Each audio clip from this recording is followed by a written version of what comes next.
Good morning students.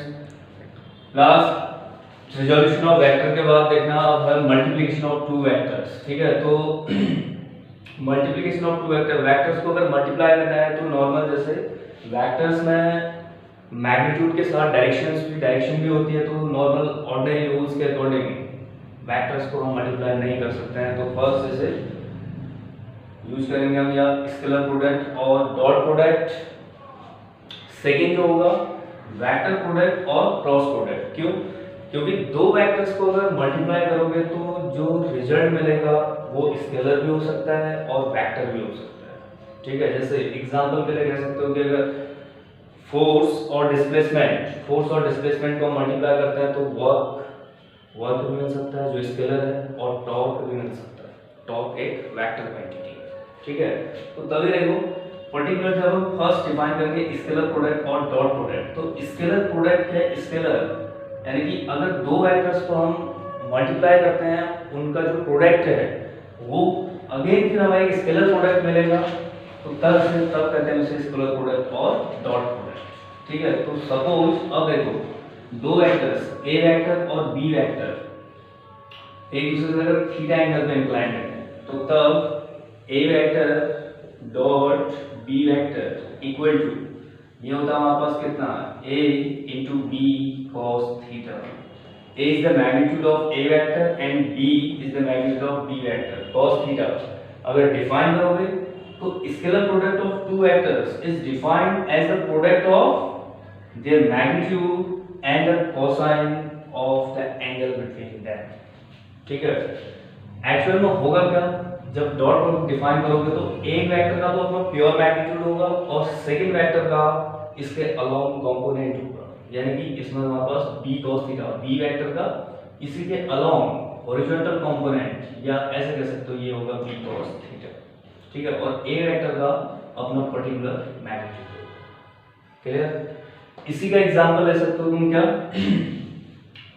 Force और displacement F vector dot S vector equal to Fs cos theta.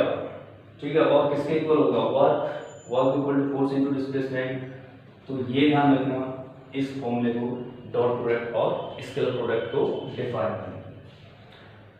फिर देखो इसके बाद इसकी प्रॉपर्टीज ध्यान रखनी है। ठीक है, प्रॉपर्टीज पे बेस्ड जो क्वेश्चंस होंगे प्रॉपर्टीज के अकॉर्डिंग ही सॉल्व करोगे। पर्टिकुलर जो एक तो सिंपल तुम्हें अगर डॉट प्रोडक्ट डिफाइन करना है तो डॉट प्रोडक्ट तो सीधे कर सकते हो, इतना ही ध्यान रखना है।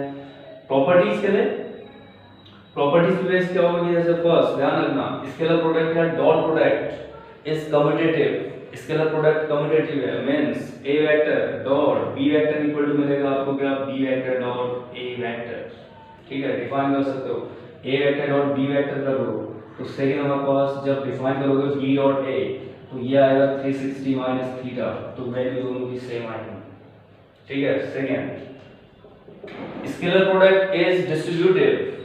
स्केलर प्रोडक्ट डिस्ट्रीब्यूटिव लॉ को फॉलो करेगा, means A vector dot B vector plus C vector equal होंगे A vector dot B vector plus A vector dot C vector.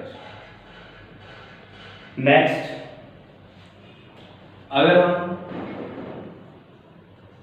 या ये कह सकते हो कि scalar product of two mutually perpendicular vectors is zero, क्योंकि अगर दो वेक्टर्स म्यूचुअली परपेंडिकुलर हैं ए वेक्टर और बी वेक्टर तो एंगल कितना हो जाएगा 90 cos 90 जीरो। तो ध्यान रखना थर्ड प्रॉपर्टी क्या हो जाएगी आपके पास, scalar product of two mutually perpendicular vectors is zero. Next scalar product of two parallel, अगर दो वेक्टर्स पैरेलल हैं ए वेक्टर बी वेक्टर तो इस केस में थीटा इक्वल टू कितना हो जाएगा, zero. Theta equal to zero and second is if two vectors are anti parallel या अपोजिट ए वेक्टर्स और बी वेक्टर्स तो इस केस में थीटा इक्वल टू कितना मिलेगा 180। तो किसी भी कंडीशन में अगर डॉट प्रोडक्ट डिफाइन करो तो A vector dot B vector equal to एक तो मिलेगा ए बी cos 0 या ए बी cos 180। तो cos 180 और cos 0 1 cos 180 1 -1 अपोजिट जो -1 आएगा वो अपोजिट साइन के लिए आएगा, और मैग्नीट्यूड कितना होगा इनके, तो यानी कि A vector dot B vector equal to कितना मिलेगा ए बी या माइनस। तो scalar product of two parallel vectors is equal to their equal to the product of their magnitude. जैसे यहाँ 0 तो यहाँ इनके मैग्नीट्यूड के इक्वल, ठीक है। फिर नेक्स्ट पॉइंट इसमें ये ध्यान रखना, अगर हम किसी वेक्टर का सपोज ए वेक्टर का उसी से वेक्टर प्रोडक्ट करते हैं itself A vector dot A vector, तो ये हमेशा हमें इसके मैग्नीट्यूड के स्क्वायर के इक्वल ऑपरेट होगा, क्योंकि सेम इटसेल्फ बोला है, ठीक है, यानी if scalar product of a given vector, एक गिवन वेक्टर ए वेक्टर और उसी का उस वेक्टर के साथ स्केलर प्रोडक्ट होना है, तो A vector dot A vector equal to कितना होगा ए स्क्वायर, ये ध्यान रखना, ठीक है। नेक्स्ट अब देखो जो ऑर्थोगोनल वेक्टर्स हैं, ऑर्थोगोनल वेक्टर्स के लिए स्केलर प्रोडक्ट को किस तरह से यूज करोगे, जैसे ऑर्थोगोनल वेक्टर यूनिट वेक्टर्स हैं हमारे पास i cap j cap k cap, तो इस केस में ध्यान रखना i dot i equal to कितना होगा 1, j dot j equal to 1 and k dot k cap dot k cap equal to कितना होगा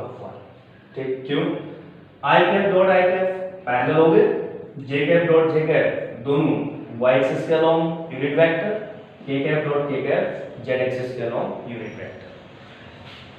नेक्स्ट इनके अलावा अगर i cap dot j cap करते हो